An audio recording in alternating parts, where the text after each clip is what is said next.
Hi, I'm Andreas Portillo, and I'm an 8th grader here at Rushe Middle School. I'm a media peer, and today I'm going to be presenting how to work a Wanhoa Duplicator i3. Step one, you're going to want to turn on the machine in the back, and then you're going to want to preheat it by you're going to want to go to Quick Settings, and then it's going to say Preheat PLA and Preheat ABS. You're going to want to turn both of you're going to want to click on both of those. So what that does is it heats up the bed, and it heats up the nozzle, which it sort of melts the filament, so it's easier to put on the bed. And if you go back to the main screen, it shows here under the bottom one, it shows the temperature of the bed, and the top one is showing the temperature of the nozzle. Usually it's going to heat up like to 200 degrees, the nozzle, and maybe 90 the bed. When you put in the SD card, it might be too hot, so it might take a second to cool down, and then it'll start printing. For step two, you're going to need a micro SD card and a micro SD adapter. And what you're going to want to do is put in the micro SD into the adapter, and then put it into your computer. On the side, most computers should have an SD card slot, and then to get files that you're going to want to print on your 3D printer, you're going to want to go to Thingiverse. It's just thingiverse.com, THINGIVERSE.com. And then today we're just going to do a dinosaur. So you're going to want to click on, you can hear they show they show the files and then pictures of what it's going to look like. You're going to want to download file, and then it's going to, sometimes it's a folder and sometimes it just downloads as a file like itself. If it's in a folder, you're going to want to go to the files, where it's just like a little paper next to the file, and then you're going to want to download Cura, the software where you're going to be editing, like making it bigger, making it smaller, moving it wherever you want on the bed. And you're going to want to open that up, download it, just look it up on Google, and then it should open up and look like this. Once it's open, you're going to want to get your file and drag it into it. Here you can see it's a bit smaller. We're going to make it a bit bigger. Here you can move it wherever you want on the bed. You can make it bigger, like we are, and you can rotate it or mirror it if you need to.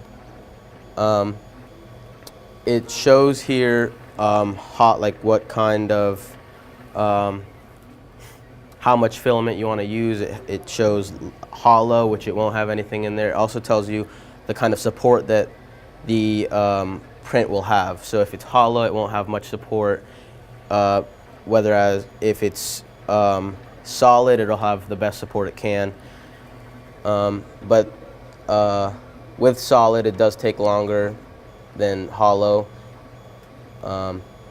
So let's just make it to the right size, and then we can put it in the printer.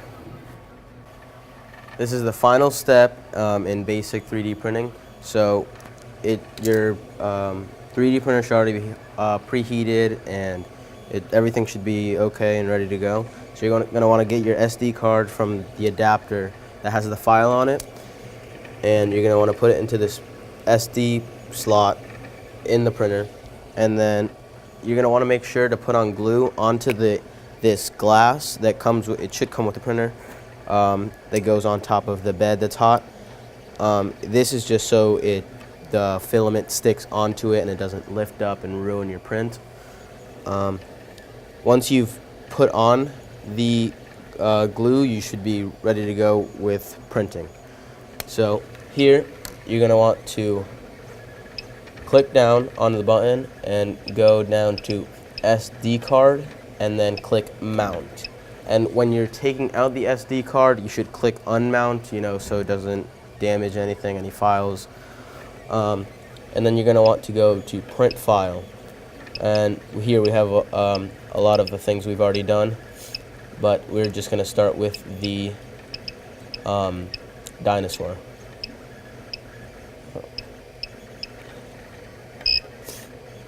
Once the dinosaur is going, like I said before, sometimes it gets too hot and it needs to cool down. So I think right now, yeah, it's just cooling down a bit, and then it should be set to go. Here we have two. This printer is going on right now with blue filament, and this one's going to go with gray filament. But that's not the only kind of filament we have. You can buy more. You can get like this gold.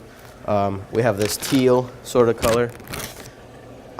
And for the 3D printer, you don't limit yourself. You can make things like this picture frame we did for Christmas, where we put like I'm a peer, so we put all the other peers, we put pictures of them and hung them on the tree. And this is a model that we did. This is the Eiffel Tower, and then here we have going the Statue of Liberty.